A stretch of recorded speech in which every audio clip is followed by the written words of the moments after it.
আলসাবাহ আপনি এআইডি থেকে লিখেছেন বিভিন্ন প্রচারণায় পোস্টারে বিসমিল্লাহির রহমানির রহিম, আল্লাহ সর্বশক্তিমান ইত্যাদি লেখা থাকে, যেগুলো অনেক সময় রাস্তায় পড়ে থাকে। এক্ষেত্রে কি করণীয়? দেখুন, বিসমিল্লাহির রহমানির রহিম বা আল্লাহ সর্বশক্তিমান এ জাতীয় বাক্য যদি পোস্টার ইত্যাদিতে লেখা থাকে এবং রাস্তায় পড়ে থাকে, তো অবশ্যই এটা তার অপমান। এই জন্য যে সমস্ত পোস্টার রাস্তাঘাট যেখানে সেখানে পড়ে থাকবে, সেগুলোতে কোরআন কারীমের আয়াত বা আল্লাহর নাম এভাবে লেখা উচিত না।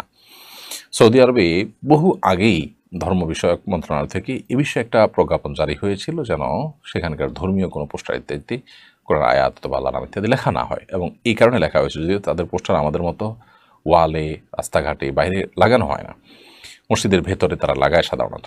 তো তারপরও তারা এরকম সতর্ক রয়েছে না। সেখানে আমাদের দেশে রাস্তাঘাটে যেখানে সেখানে পড়ে যাওয়ার আশঙ্কা থাকে, সেই জায়গায় আমরা এ ধরনের পোস্টার যদি লাগাই, তাহলে সেক্ষেত্রে অবশ্যই গুনাহগার হতে হবে, যদি সেটার আপনার পায়ের নিচে পড়ে বা অপমানজনক অবস্থায় সেটা পতিত হওয়ার আশঙ্কা থাকে।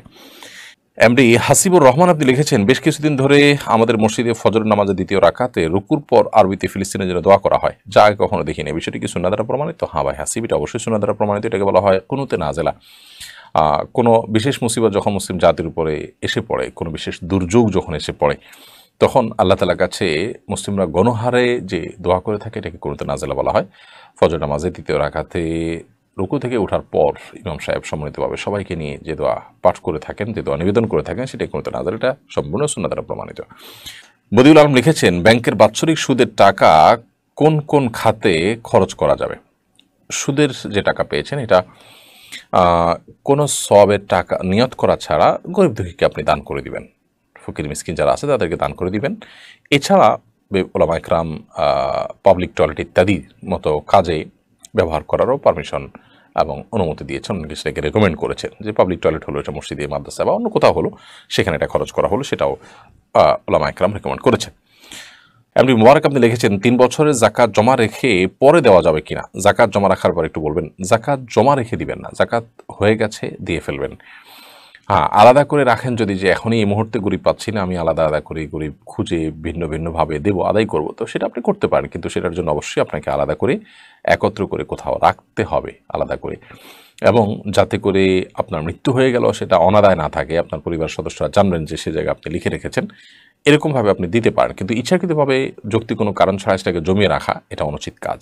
তাহিদুল ইসলাম মুজাহিদ আপনি লিখেছেন, রাসূল সাল্লাল্লাহু আলাইহি ওয়াসাল্লাম তো ইহুদীদের সাথে ব্যবসা বাণিজ্য করেছেন, তখনও তো যুদ্ধ হতো, কিন্তু আমরা কেন ইসরায়েলের পণ্য কেনা বা তাদের সাথে বাণিজ্য সম্পর্ক ছিন্ন করব? দেখুন, তখনকার ব্যবসা বাণিজ্য এটা নিজেদের স্বার্থে হয়েছে, ইহুদীদের স্বার্থ সংরক্ষণ করেনি।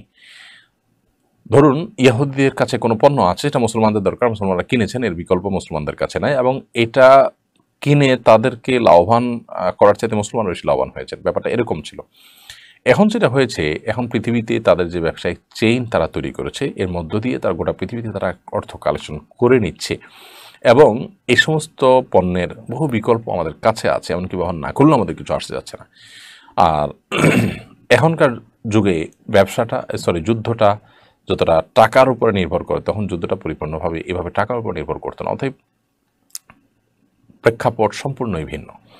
নবী করিম সাল্লাল্লাহু আলাইহি সাল্লাম তাদের সাথে এমনকি লেনদেনও করেছেন, যে সেটার একটা লিমিটেশন ছিল, একটা সময় ছিল, একটা পরিস্থিতি ছিল।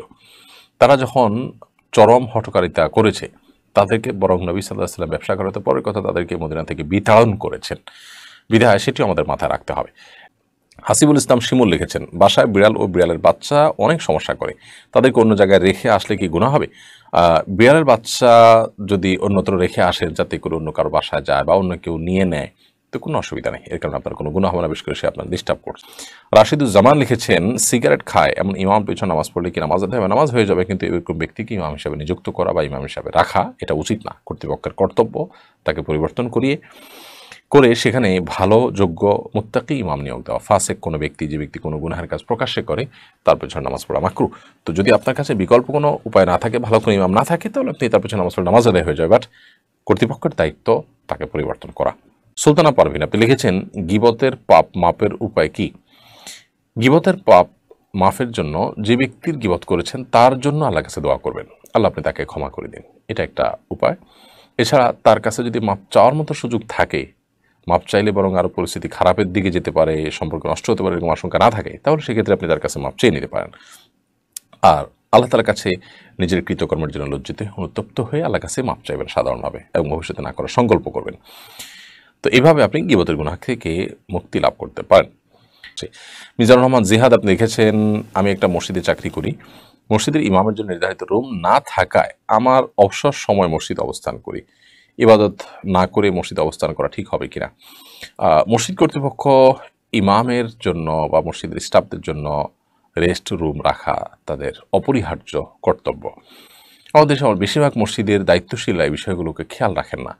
ইমাম সাহেব বা মুয়াজ্জিন সাহেব যাদের ৫ ওয়াক্ত ডিউটি করতে হয়, তারা তো ফুল টাইম মসজিদের পাশেই তাদের থাকতে হবে, তাদের আবাসন ব্যবস্থা থাকা উচিত।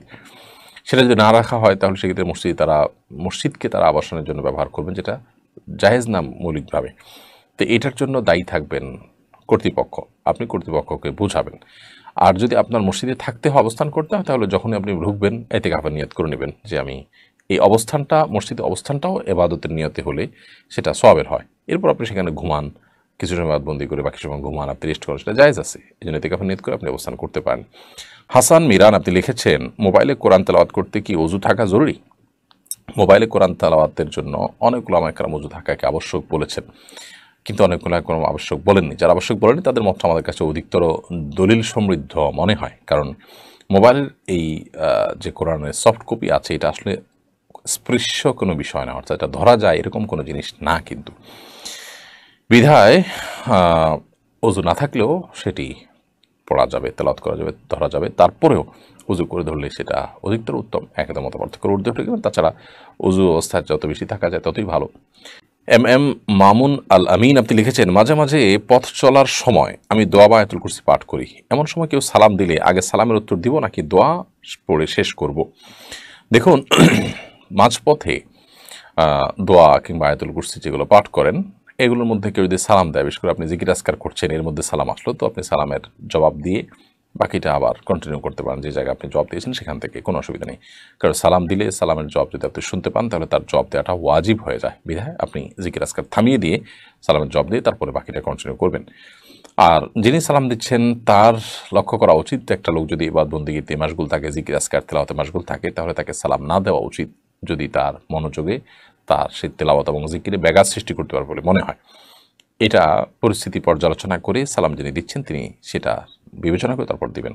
যদি সালাম দিয়ে দেন তিনি না বুঝে দিয়েছেন বা বুঝে দিয়েছেন, যেটাই হোক, তো আপনার কর্তব্য হবে যে আপনি সালামের জবাব দিবেন। কারণ সালামের জবাব দেওয়াটা ওয়াজিব আপনার জন্য। জিকির করাটা বা ওই টাইমে তেলাওয়াত করাটা যতটা গুরুত্বপূর্ণ, তার চেয়ে সালামের জবাব দেওয়ার গুরুত্ব অনেক বেশি। ইসলাম আমাদেরকে অনেক বেশি সামাজিক হতে বলে।